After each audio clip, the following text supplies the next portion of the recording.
Good. We all feel good. Stop! Never gets rusty. What am I doing? Into my kitchen. Producer Drew, can you fix all this? And when it comes to the Toronto Maple Leafs, you can crumple, yeet! Saw that going differently. With you wherever you are, welcome to LFR.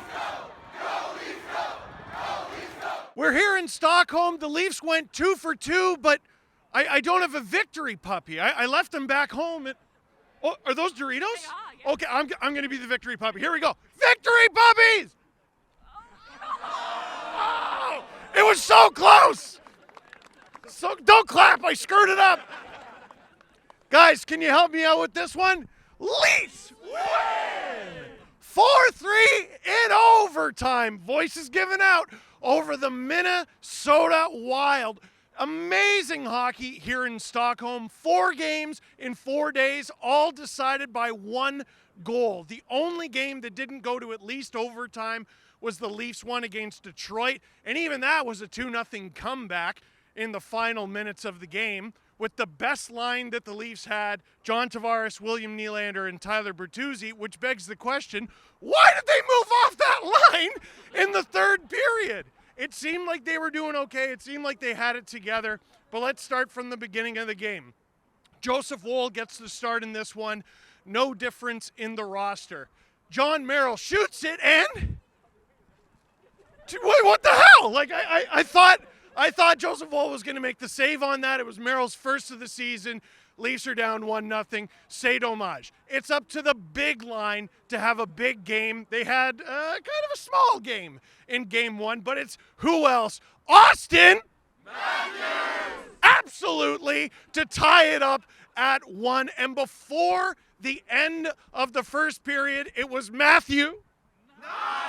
He's new, so it took them longer a little bit, but Matthew Knies gives the Leafs the 2-1 lead at the end of the first period. That is kind of where the good things ended for a little while, because I don't know if you knew this from inside the building, because they don't have the shots up on the Jumbotron. The Minnesota Wild outshot the Leafs 24-9 through the second and third period. Wow, 1 point! It's better than none. And the Minnesota Wild just brought it. And I can understand why Sheldon Keefe kind of wanted to move off of the lines that he had, put Yarncroke up with Tavares and Nylander. But at some point, you got to win with the horses you have and not make on a team full of double-digit players, guys making 10 and 11 million bucks. You can't have your savior, your utility guy, be Calle Yarncroke in every situation. He's like the designated new Alexander Kerfoot. And then sure enough, I like Calle Yarncroke. That wasn't an insult to Calle Yarncroke. Anyway, yeah, no, Kerfoot's doing great in Arizona. He's not. Middleton scores to bring the Wild to within 1, kind of the same place as Merrill, puts it in the same place of the net. I was a little concerned, and I had reason to be, because Matt Zuccarello, who tried to decapitate a Leaf like with a huge haymaker of a punch. Was it Marner, Drew? I think it was Marner. Earlier in the game, well, he gets to stay in. He deflects it in, and it's a tied game 3-3. The Leafs hanging on for dear life a little bit in order to get to overtime. And even at the beginning of overtime, Joseph Woll joins the American backstroke team. I was a little bit concerned about that. Mitch Marner, though, who had a great overtime with a big block there. And then who else? I love that you guys got the first 2, so I know you're going to nail this one. In overtime, with the individual effort, streaking in, cutting across, William Nylander! Absolutely! Too perfect of a way to cap off this weekend, these 4 days. William Nylander, who I am a biased Leafs fan, appeared to be the focal point of this whole thing. I mean, he was on talk shows getting his arms felt. It was a little weird, and it was also a little on brand. Even the shirt. I was like, Willie, wear a shirt. And he's like, this is a shirt. And I'm like, no, it's not, William. It's not Bill, Wild Bill, but that was an unbelievable goal and a perfect way to cap this whole thing off. A Swede ending it in overtime. The Leafs getting 4 points out of 4, which was beautiful. Drew, what did I say? 4 games ago, I wanted them to get 5 out of a possible 8 points, and they go 8 for 8, which I loved. Loved! And now this is usually the part of the LFR where I tweet out, like, hey, do you have any questions? But I didn't get any tweets. And, oh, sorry, does anyone have a question? Here, let's go here. I'll do 3. So, yeah, what do you think will happen to Nylander now? Would he, number one, be traded? Will he sign, or will he let him walk? What do you think? Will William Nylander? Swedish, by the way. I can tell. I can tell, but You're a biggest Swedish fan, so. Thank you. Yeah, Thank you. Will William Nylander sign or be traded? Yeah. How much would the most expensive house in Sweden go for? The most expensive? Yeah. It's about the same as Toronto, I think. That's okay. So about a $10 billion.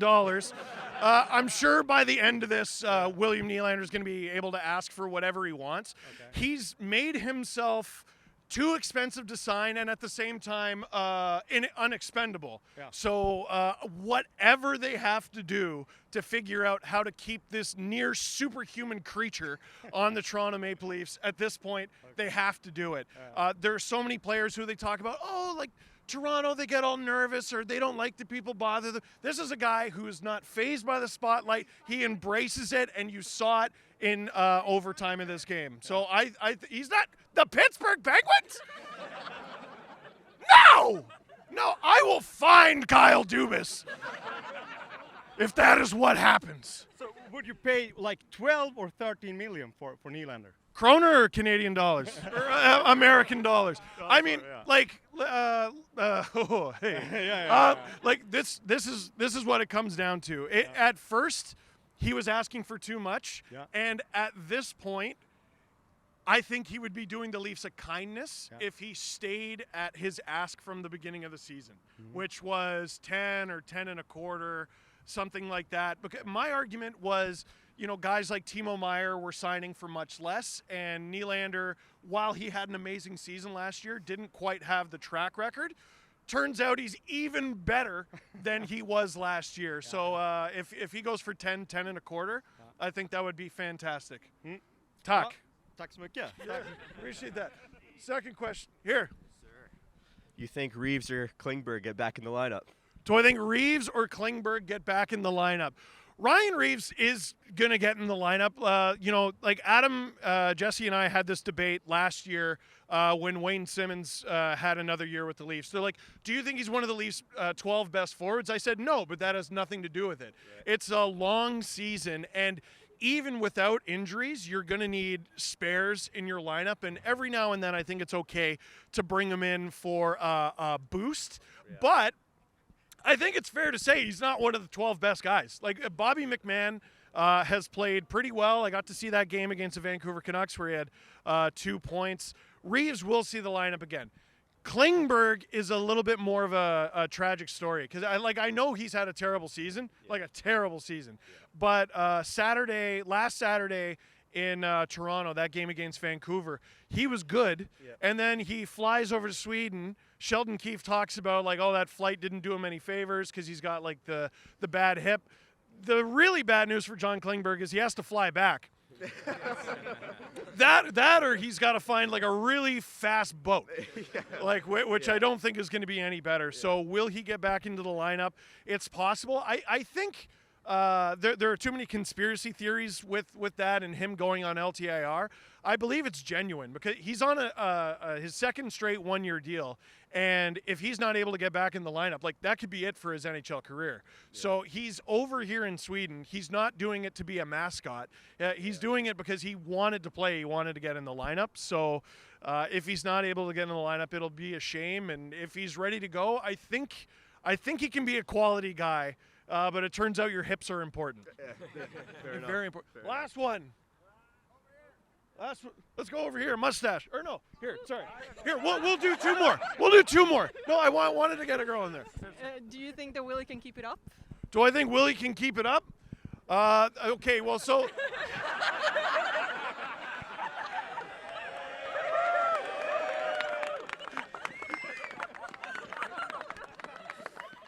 Yes.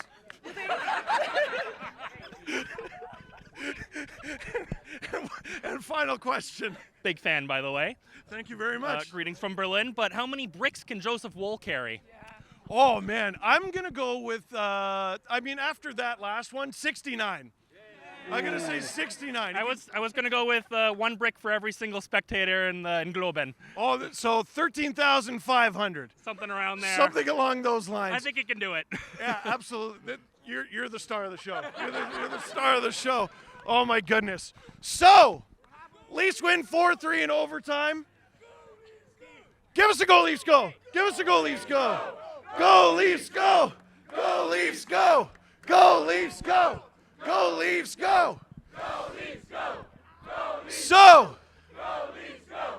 My friends, that is it for this one. Tack så mycket for watching. Click like if you like this video. Click subscribe if you really liked it. Tell all your friends with you wherever you are. Welcome to LFR.